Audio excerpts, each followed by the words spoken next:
사도행전 1장 1절부터 11절까지 우리 앉아시 교독하겠습니다. 데오빌러여, 내가 먼저 쓴 글에는 무릇 예수께서 행하시며 가르치시기를 시작하심부터 그가 택하신 사도들에게 성령으로 명하시고 승천하신 날까지의 일을 기록하였노라. 그가 고난 받으신 후에 또한 그들에게 확실한 많은 증거로 친히 살아계심을 나타내사 40일 동안 그들에게 보이시며 하나님 나라의 일을 말씀하시니라. 사도와 함께 모이사 그들에게 분부하여 이르시되 예루살렘을 떠나지 말고 내게서 들은 바 아버지께서 약속하신 것을 기다리라. 요한은 물로 세례를 베풀었으나 너희는 몇 날이 못되어 성령으로 세례를 받으리라 하였느니라.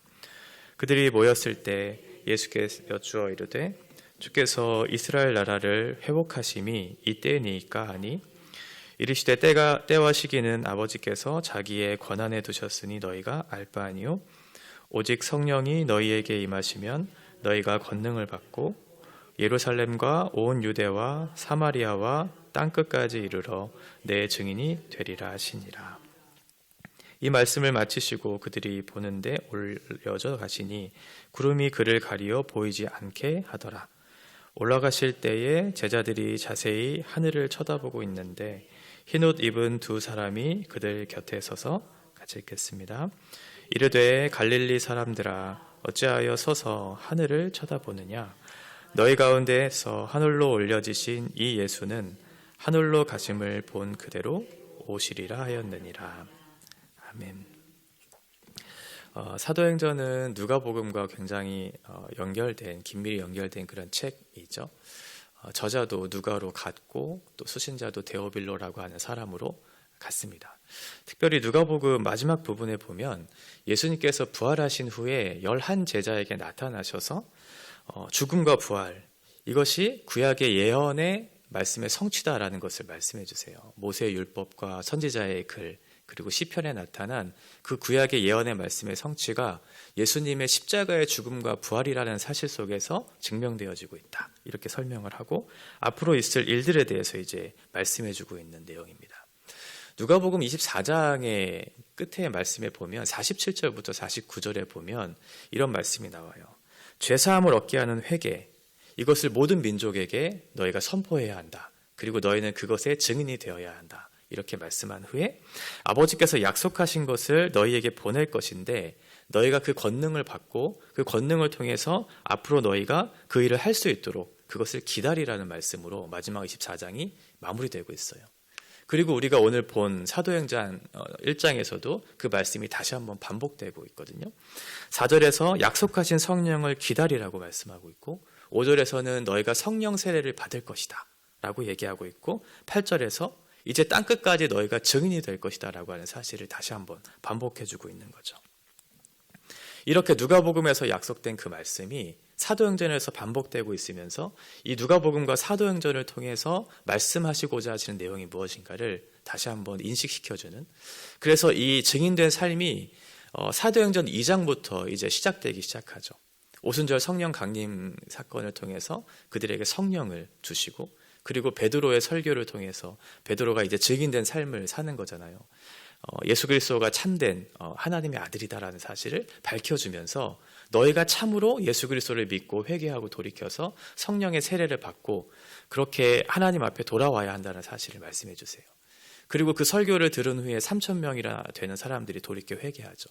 그러니까 예수 그리스도께서 제자들에게 가르쳐 주신 그 내용들을 이제 제자들을 통해서 그 증인된 삶으로 나타나는 그 역사가 사도행전에 기록된 말씀입니다.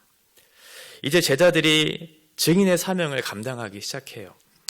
그러니까 누가복음 24장 47절부터 49절에 나타난 그 약속의 말씀, 너희가 성령을 받고 증인된 삶을 살아내야 한다 라고 하는 그 약속의 말씀이 실현되고 있는 그 책이 바로 사도행전이라고 얘기할 수 있겠죠.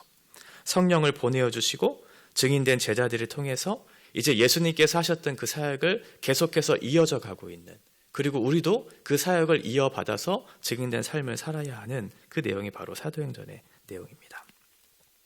오늘 본문을 보면 예수님께서 부활하신 이후에 이제 가르치신 내용들, 무려 40일 동안이나 다시 한번 하나님 나라에 대한 일들을 가르쳐 주시거든요. 이미 제자들은 이미 예수님께서 가르쳐 주신 하나님 나라가 어떠한 것인지를 배웠어요. 그런데 예수님께서는 다시 한번 부활하신 이후에 무려 40일 동안이나 하나님 나라가 무엇인가에 대해서 다시 한번 설명해 주죠. 첫 번째는 3절에 보면 40일 동안 그것이 무엇인가, 하나님 나라는 무엇인가, 특별히 예수님께서 죽으시고 부활하신 이후에 다시 한번 이 관점으로 하나님의 나라에 대한 일들을 재해석해 주시면서 이전에 제자들이 가지고 있었던 그 하나님 나라에 대한 이해가 이 부활이라고 하는 사건을 통해서 조금 더 깊이 있게 이제 예수님께서 설명해 주고 계시는 거죠. 그러면서 두 번째 4절과 5절에 제자들에게 명령을 하시고 약속을 주시죠. 예루살렘을 떠나지 마라. 이것에 대한 명령을 하시고, 그리고 너희가 몇 날 후에 성령을 받을 것이다 라고 하는 것에 대한 약속을 주고 계세요. 그러니까 이 이야기를 듣고 나면 제자들이 당연히 궁금하겠죠. 이미 예수님과 함께 3년 동안 하나님 나라에 대한 일들을 들었고 그것을 통해서 하나님 나라가 이런 것이구나 라는 사실을 배웠는데, 예수님이 죽으시고 난 이후에 부활하신 사건을 통해서 이 하나님 나라가 다른 관점으로 이 제자들에게 읽히기 시작했던 거죠. 그리고 너희에게 성령을 며칠 후에 주실 것인데 그것을 받으면 우리에게 뭔가 특별한 일이 일어날 것이다 라고 하는 그런 기대를 갖고 있었던 것 같아요. 그러니까 이 이야기를 듣고 난 이후에 당연히 제자들에게 궁금증, 질문이 들어오겠죠. 예수님, 그러면 이스라엘의 나라가 회복되는 그때가 바로 그날입니까? 라고 그렇게 질문할 수밖에 없었던 거예요. 만약 예수님께서 죽기 이전에 가르쳐 주셨던 하나님 나라에 대한 그 내용에 대한 그런 배움을 통해서 제자들이 확신을 갖고 있었을 거잖아요. 그런데 예수님이 죽으셨어요. 하나님 나라는 이런 것이고 하나님 나라는 이렇게 이루어질 것이야 라고 약속해 주셨는데 예수님이 십자가에 달려 죽으셨어요.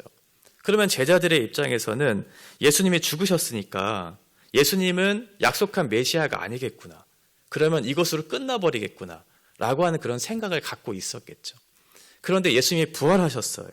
부활하셨다라고 하는 사실은 결국 예수님의 말씀이 옳았다는 것이고 하나님께서 예수님이 참 그리스도라고 하는 사실을 증명해주는 그런 사건이었다라고 하는 거죠. 그러면 제자들에게 있어서 이전에 약속하신 그 메시아가 바로 예수구나라고 하는 사실을 다시 한번 인식할 수 있는 시기, 그 증거가 바로 부활이라고 하는 그런 사건이었을 것이라고 하는 거예요. 그러니까 예수님께서 부활한 이후에 하나님 나라가 이런 것이다, 그리고 몇 날 후에 너희가 성령을 받을 것이다 라고 하니까 당연히 제자들의 입장에서는 그것에 대한 궁금증을 가질 수밖에 없었던 거죠. 그날, 너희가 성령을 받게 될 날, 이것이 이스라엘의 회복될 그날입니까? 물론 제자들의 입장에서는 예수님께서 가르쳐 주시고자 하시는 그 하나님 나라의 회복에 대한 의미를 정확히 알지는 못했죠. 당시에 로마의 압제 속에 있었으니까 정치적이고 경제적인 민족적인 어떤 해방을 기대하면서 성령을 받는 그 날이 우리가 정말 회복되는 그 날입니까? 라고 그렇게 질문을 했겠지만, 물론 그것에 대한 질문을 했겠지만 예수님께서는 다른 의미에서 회복될 것에 대한 약속의 말씀을 주시죠. 그게 뭐냐면 바로 8절의 말씀이에요. 오직 성령이 너희에게 임하시면 너희가 권능을 받고 예루살렘과 온 유대와 사마리아 땅끝까지 이르러 내 증인이 되리라 하시니라. 너희가 때와 시기는 알 수 없다. 근데 분명한 것이 있는데 너희에게 성령이 임하면 너희가 예수님의 증인이 될 것이다 라고 하는 그 말씀을 주신 거예요. 그러니까 제자들의 입장에서는 하나님 나라가 이러한 것이고 하나님 나라의 회복이 이러한 것입니까? 라고 물었는데 지금 예수님의 대답은 전혀 다른 어떤 그런 기대에 못 미치는 그런 대답을 하고 있는 것처럼 여겨지는 거죠. 성령이 너희에게 임하시면 너희가 권능을 받아서 땅끝까지 그 증인이 될 것이다 라고 하는 그 말씀을 하시고 난 이후에 갑자기 뜬금없이 하늘로 올라가 버리세요. 그러니까 제자들의 입장에서는 지금 굉장히 황당한 거죠. 하나님 나라가 임할 것이야, 그리고 너희는 증인된 삶을 살 것이야 라고 얘기한 이후에 그냥 하늘로 올라가기 시작했던 거죠. 제자들의 입장에서는 예수님이 하늘로 올라가는 그 모습을 보면서 너무나 당황했을 것이고 이게 뭐지? 황당했을 거예요. 그래서 하늘 구름 속으로 들어가시는 그 예수님을 계속해서 보고 있는 거죠. 한 번도 경험하지 못했던 그런 현장을 보고 있는 거예요. 궁금증도 있고 너무나 신기하기도 하고. 사람이 하늘로 올라간다는 것은 엄청난 일이잖아요. 근데 그 현장을 목격하고 있는 제자들, 쳐다보고 있는데 갑자기 흰옷 입은 두 사람이 이 제자들에게 찾아와서 너희들 왜 그렇게 서서 하늘을 쳐다보고 있느냐고 질문을 던지기 시작하죠. 제자들의 입장에서는 황당하죠. 익숙한 장면도 아니고 한 번도 경험해보지 못한 그런 사실들에 대해서 쳐다보고 있는 게 왜 잘못되었는가. 그때 천사들이 제자들에게 이렇게 대답을 해요. 예수님이 올라가신 사건, 지금 올라가고 계시는데 그것으로 끝나는 것이 아니다. 그러면서 올라가신 그 모습 그대로 예수님이 다시 내려올 것이다 라고 얘기하죠. 마치 예수님께서 십자가에 달려 죽으신 사건으로 끝나는 것이 아니고 예수님께서 다시 부활하신 것처럼 예수님이 하늘로 올라가는 것으로 끝나는 것이 아니고 예수님은 올라가신 그 모습 그대로 다시 내려오실 것이다 라고 하면서 예수님의 이 승천 사건을 예수님의 다시 오심, 예수님의 재림으로 지금 연결시키고 있어요. 두 천사가 그 내용에 대해서 이제 말씀하고 있는 거죠. 마치 유대인들이 법정 증인을 세울 때 2명 이상을 세우잖아요. 그러니까 이 두 천사가 나타났다는 것은 너희가 신기하게 쳐다볼 것도 아니고 너희가 의구심을 가질 것도 아니고 예수님이 지금 부활하셔서 승천하신 그 사건, 예수님은 그것으로 끝나시지 않는다. 떠나는 것으로 끝나시지 않는다.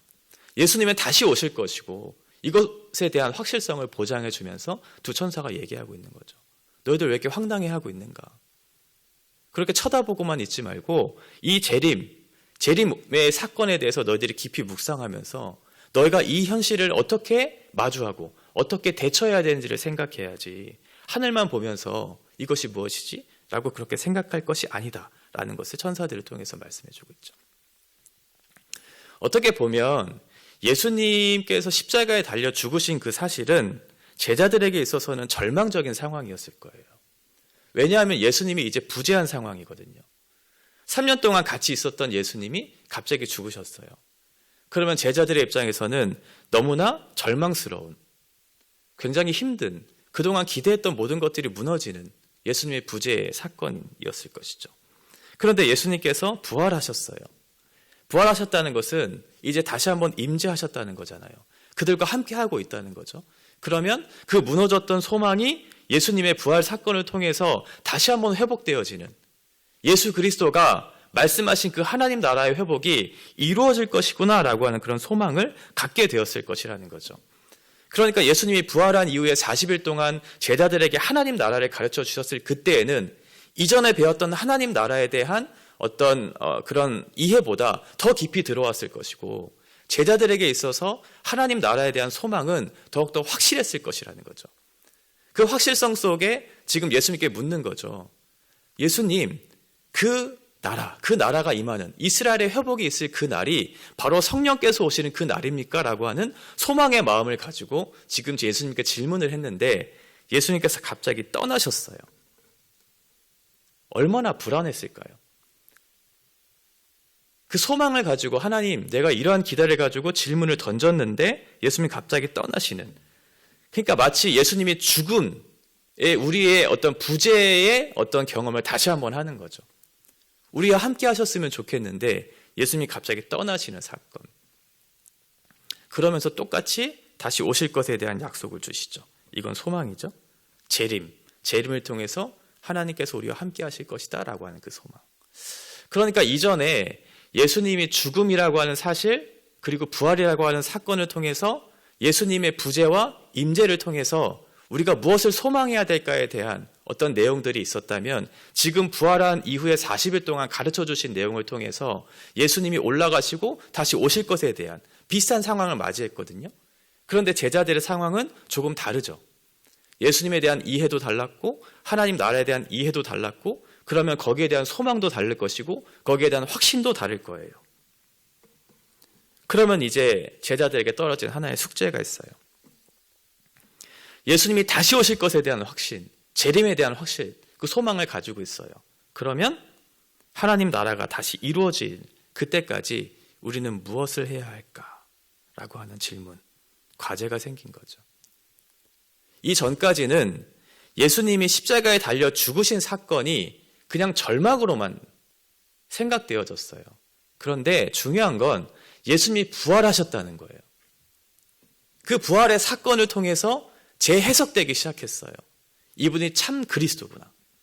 그리고 나서 예수님이 다시 올라가셨어요. 그리고 다시 오실 것에 대한 약속을 주셨어요. 이 부활을 경험한 제자들에게 있어서 재림에 대한 소망은 더욱더 확실하겠죠. 그러면 그 기간을 살아가는 제자들은 그저 절망하고 의심하고 예수가 그리스도가 아니구나라고 그렇게 끝날 것이 아니고 보다 더 확실한 소망을 갖고 이 현실을 살아낼 근거를 마련한 사람들이잖아요. 그러면 이런 질문들 속에 대답을 할 수 있어야죠. 이 기간 동안 너희는 무엇을 해야 할까? 무엇을 할 수 있을까? 여기에 대한 기록을 담은 책이 바로 사도행전이에요. 예수님이 올라가신 그리고 다시 오실 그때까지의 역사, 이것을 우리가 메꾸어야 하는데 그것을 어떻게 살아낼 것인가? 예수가 그리스도라고 하는 사실을 우리가 증거하는 증인된 삶을 살아가는 기간이 바로 이 기간이죠.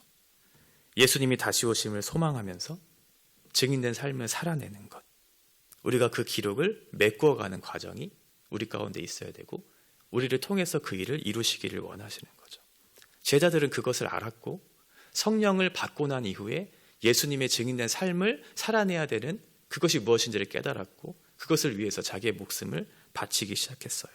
그러면 우리의 삶의 목적도 이 제자들과 다르지 않죠. 왜냐하면 우리도 성령을 받았고 증인된 삶으로 살아내야 될 분명한 부르심을 받았기 때문에 그렇죠. 지금 제자들이 살아온 모습, 이것이 우리의 모습이어야 되고 그러면 우리들에게 떨어진 이 과제들을 어떻게 살아내야 될까에 대한 부분들을 사도행전이 가르쳐주고 있어요. 이제 우리가 이 증인된 삶을 살아내야 되는데 그 증인된 삶이란 대체 무엇이지? 어떻게 살아야 하지? 라고 하는 것을 이 사도들의 행적을 통해서 그들의 말과 행동을 통해서 이렇게 살아내는 것이구나 라는 것을 배우게 되는 것이 바로 사도행전이라고 하는 거죠. 예수 그리스도께서 우리에게 복음의 영광을 가르쳐 주셨고 그 복음의 영광을 가르쳐 주실 뿐만 아니라 부활에 대한 소망을 우리에게 주셨어요. 그리고 우리는 그 간격 가운데 살아가는 사람들이고 우리에게 주어진 그 구간을 달려가는 증인된 삶을 살아내야 되는 사람들이에요. 이제 사도행전을 시작하면서 하나님께서 우리에게 맡겨주신 이 기간을 어떠한 삶을 살아내야 될까? 구체적으로 어떻게 삶을 살아내야 될까라고 하는 것에 대한 그런 질문들을 이 사도행전을 통해서 우리가 배워가야 하고 이 배워가는 과정 속에 증인된 삶을 통해서 하나님 앞에 어떻게 영광을 올려드려야 할까라고 하는 그런 구체적인 그런 내용들을 실천하면서 하나님 앞에 이 시간들을 보내야 되겠죠. 오늘부터 사도행전을 이제 시작하게 될 텐데 하나님께서 주신 그 부활의 소망이 우리 가운데 있으므로 우리의 삶을 통해 예수 그리스도의 복음에 증인된 삶을 어떻게 구현해낼까를 기대하는 마음으로 또 소망하는 마음으로 우리가 순종의 마음으로 이 말씀을 대하는 그런 복된 시간들이 되어주시기를 바랍니다.